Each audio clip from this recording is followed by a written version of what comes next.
कभी कभी जिंदगी के रास्ते इतने उलझे हुए होते हैं कि सही और गलत के बीच की लकीर धुंधली पड़ जाती है। क्या हर रिश्ता वफादारी पर ही टिका होता है, या फिर इंसान की इच्छाएं उसे कहीं और भटकने पर मजबूर कर देती हैं? आज की कहानी एक ऐसी ही औरत की है जिसके दिल में तूफान था, और वो तूफान उसे ऐसी राह पर ले गया जहां से लौटना आसान नहीं था। पति की लाश नीचे पड़ी थी और वो अपने प्रेमी से तूफान मिटा रही थी। आइए दोस्तों, पूरा मामला जानते हैं। सीमा की शादी को 10 साल हो चुके थे। एक परफेक्ट हाउसवाइफ, एक जिम्मेदार माँ और एक वफादार पत्नी, यही उसकी पहचान थी। लेकिन क्या कोई इंसान सिर्फ इन पहचानों में सिमट कर रह सकता है? उसके पति विनय एक सफल बिजनेसमैन थे। उनका ज्यादातर वक्त ऑफिस और बिजनेस टूर में बीतता था। सीमा की जिंदगी एक रूटीन बन चुकी थी। सुबह बच्चों को स्कूल भेजना, घर संभालना और शाम को विनय के इंतजार में वक्त काटना। शादी के पहले के रोमांस की जगह अब औपचारिक बातें और फॉर्मेलिटी ने ले ली थी।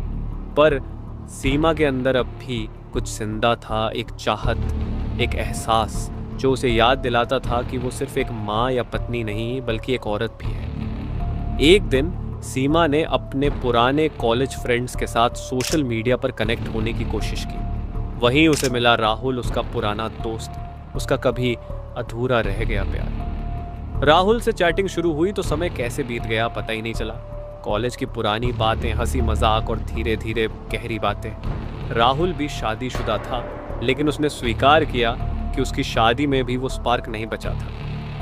कभी कभी लगता है हम सब बस नाटक कर रहे हैं, असल में जी तो कोई और रहा है, राहुल ने एक दिन मैसेज किया। सीमा के दिल की धड़कन तेज हो गई। क्या वो भी यही महसूस करती थी? क्या वाकई उसके अंदर भी एक खालीपन था जिसे भरने के लिए वो तड़प रही थी? बातचीत अब देर रात तक चलने लगी। शब्दों में छुपी भावनाएं, इशारों में छिपी इच्छाएं। सीमा को अब ये सब रोकना मुश्किल लग रहा था। राहुल ने एक दिन कहा, काश हम एक बार फिर मिल सकते, वैसे ही जैसे पहले थे। सीमा जानती थी ये खेल अब खतरनाक मोड़ ले रहा था, लेकिन क्या वो खुद को रोक पाएगी, या फिर वो कदम बढ़ा देगी उस रास्ते पर जहां से वापस लौटना आसान नहीं होगा? दिल की चाहतों को कब तक दबाया जा सकता है? इंसान चाहे कितना भी खुद को मजबूत दिखाए, मगर जब अधूरी इच्छाएं सिर उठाती हैं तो सही और गलत के सारे तर्क धुंधले पड़ जाते हैं। सीमा अब ऐसे ही एक मोड़ पर खड़ी थी जहां से लौटना मुश्किल था। क्या वो इस आग को बुझा पाएगी, या फिर ये आग उसे अपने साथ बहा ले जाएगी? राहुल से बात करते हुए अब सीमा को दिन और रात का एहसास ही नहीं होता था। उसकी दुनिया एक अजीब सी हलचल से भर गई थी। हर दिन वो खुद से वादा करती कि अब बस, अब और नहीं, मगर राहुल का एक मैसेज आते ही उसकी कस्में कस्में हवा हो जाती। कभी कभी लगता है तुम अभी भी मेरी वही पुरानी सीमा हो, बस वक्त ने तुम्हें बदल दिया है। सीमा के अंदर कुछ चटकता। क्या सच में वो बदल गई थी, या फिर ये वही सीमा थी जो शादी से पहले थी, जो चाहती थी कि कोई उसे इस दुनिया की औपचारिकताओं से निकाल कर उसकी असली पहचान से मिलाए? उस रात विनय घर देर से आया। वो हमेशा की तरह थका हुआ था, लैपटॉप में बिजी, जैसे सीमा उसके लिए सिर्फ घर संभालने वाली एक परछाई भर हो। खाना लगा दूं? सीमा ने धीरे से पूछा।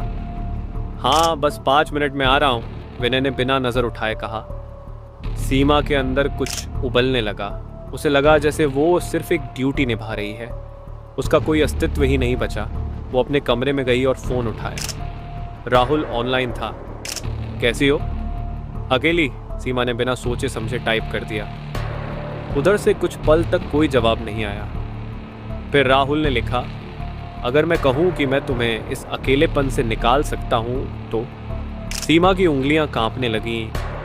ये पहली बार था जब बातों ने एक नया मोड़ लिया था। उसने खुद को समझाने की कोशिश की, ये गलत है, बहुत गलत, मगर उसका दिल वो एक अलग ही धुन में था।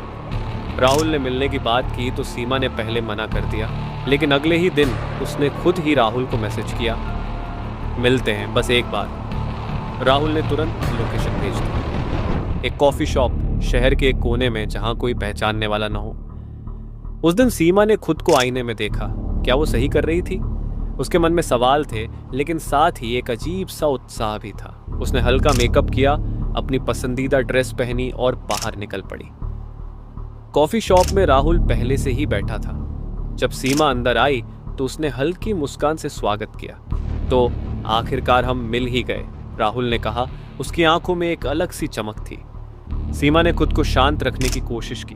वो बस एक दोस्त की तरह मिलना चाहती थी, या शायद उससे ज्यादा।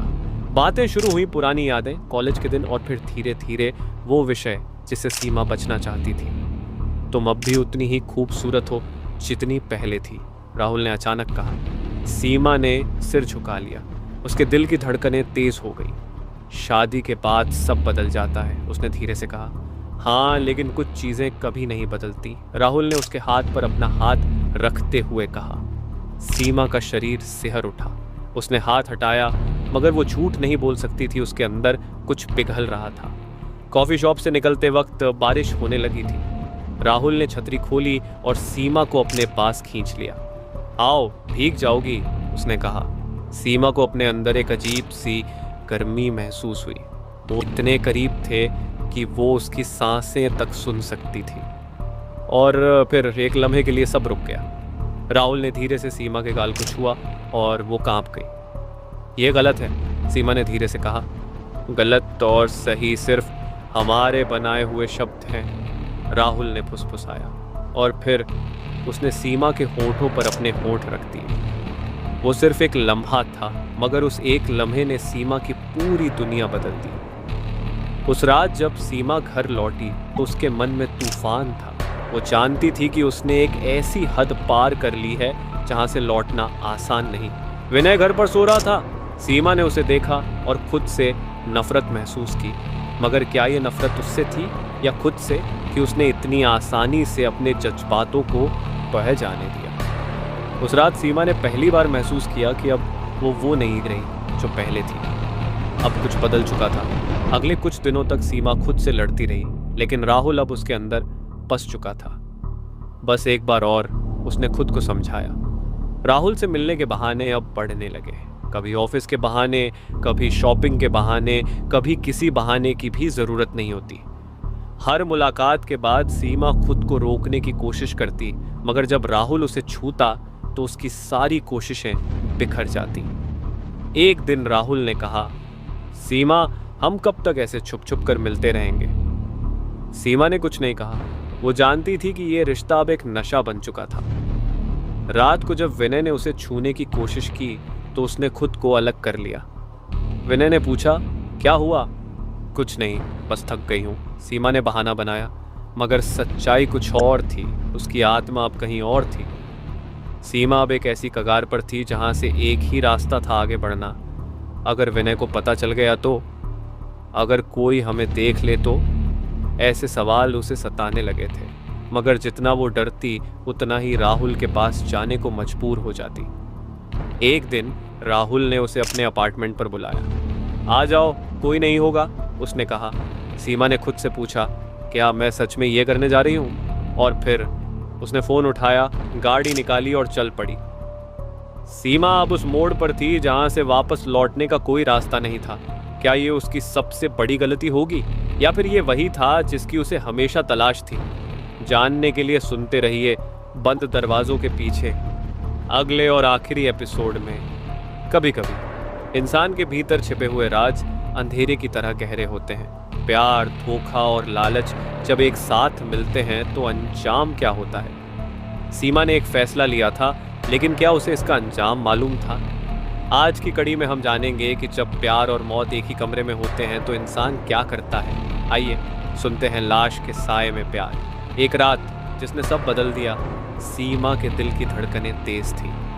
वो राहुल के अपार्टमेंट में जाने के लिए तैयार थी। गाड़ी चलाते हुए उसके हाथ कांप रहे थे। उसके मन में कई सवाल थे। क्या ये सही है? अगर विनय को पता चल गया तो? अगर ये आखिरी बार हो तो?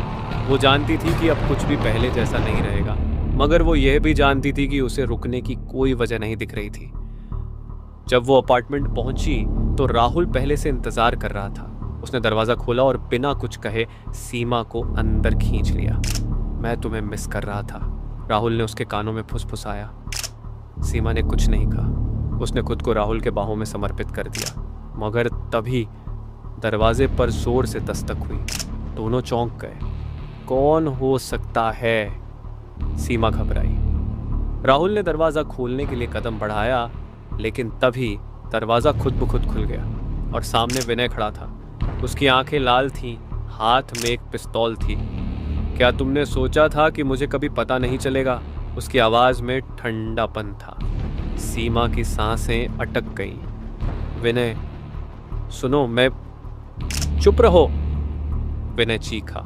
राहुल ने कुछ कहने की कोशिश की, लेकिन तभी थाया एक गोली चली। राहुल का शरीर पीछे गिरा और खून का फव्वारा फर्श पर फैल गया। सीमा ने चीखना चाहा, मगर आवाज गले में अटक गई। विनय की आंखें अब सीमा पर थीं। अब तुम बताओ, उसने कहा, पिस्तौल को सीमा की तरफ करते हुए। सीमा को लगा कि उसकी जिंदगी अब खत्म हो गई, मगर तभी विनय ने अचानक सिर पकड़ लिया और लड़खड़ा गया। सीमा ने देखा विनय के सीने पर खून बह रहा था। राहुल ने मरने से पहले विनय को भी गोली मार दी थी। विनय गिर पड़ा। कुछ ही सेकंड्स में उसकी आंखें स्थिर हो गई। कौरा पूरी तरह से खामोश था। 2 लाशें, एक उसका पति, एक उसका प्रेमी। सीमा को समझ नहीं आया कि वह रोए या हंसे।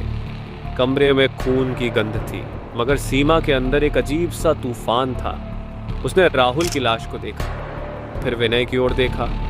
उसका शरीर कांप रहा था, मगर उसका दिल अब भी धड़क रहा था। मैं अब भी जिंदा हूँ। धीरे धीरे वो राहुल के पास गई, उसके चेहरे को छुआ। तुम चले गए, मगर मैं अभी यहीं हूँ, उसने फुसफुसाया। उसके हाथ राहुल के ठंडे शरीर पर फिसले जैसा दबा लगे।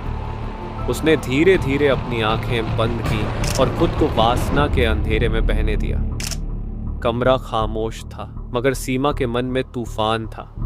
क्या मैं पागल हो गई हूँ? क्या ये मेरी सजा है? उसने अपने हाथों को देखा, खून से रंगे हुए, मगर उसे डर नहीं लग रहा था।